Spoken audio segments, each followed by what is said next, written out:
going on, guys? Welcome back to the channel. If you've been following along with my videos, then you're probably expecting another speed run with the 100-mile-an-hour project. Unfortunately, just like we were last week, we're still waiting on tire adapters to run the new belted tires. So today we're going to switch gears a little bit, and I'm going to show you a quick and easy way to get into RC. This is the Wltoys A959b. It's a ready-to-run kit that comes with everything you need. Comes with 2.4 gigahertz remote, 1500 milliamp LiPo battery, balance charger with wall adapter. So let's get started talking about this. So let's start with the pros of this. We'll do a little pros and cons list. So the pros are it's fairly decently cheap.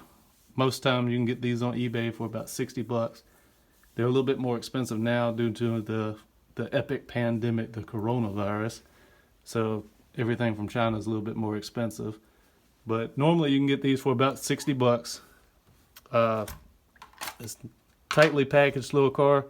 It's got a 540 can size motor, which is normally in the 110 scale cars.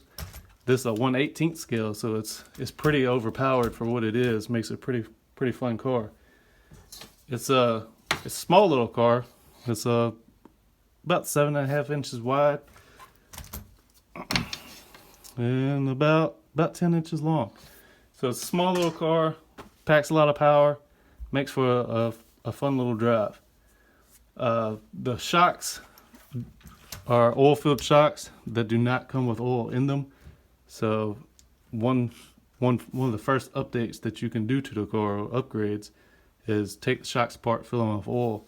It comes extremely bouncy when you get it, and you want to control that bouncing as it bounces all over the place. It's hard to drive in a straight line. Let's go over a few little cons before we take this car out. We're going to take it out and run it. A few little cons, I don't have many. The radio itself is a good radio, and you've got steering trim left and right on it. It's got throttle trim. The throttle trim doesn't actually do anything, but the steering trim has to be reset every time you run the car. It doesn't have a memory. It doesn't take long to trim it out to get it running straight, and you don't actually have to do it. But if you're try speed runs or something like that where you want to drive extremely straight, then you're going to want to trim it out before you start driving the car. The battery that it comes with the charger, takes about an hour and a half to charge, which isn't bad, but you only get about 5 to 10 minutes of runtime. It's not really a con because the batteries are so cheap. You can get them for about $10 or $12 on eBay. Just charge them up before you go. Actually, with the runtime, the big motor, it actually helps to have a short runtime so you can let it cool in between run times.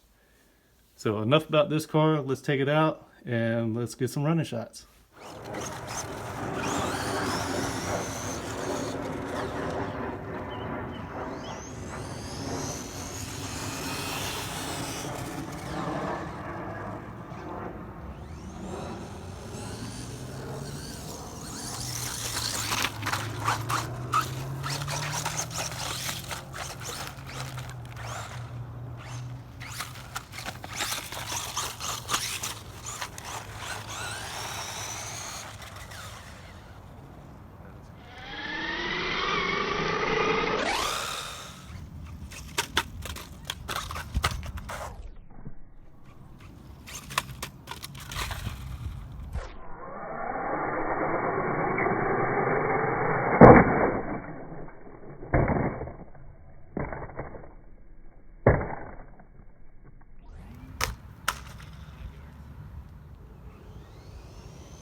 Guys, I think that's going to cut us a little short today. It's a hard hit. Broke just bent the rear arm holding the caster block on. But the worst part, completely broke that chassis almost in half. Front end sitting all crooked. We're gonna get some spare parts, put this thing back together. We'll be back at it. See you next time.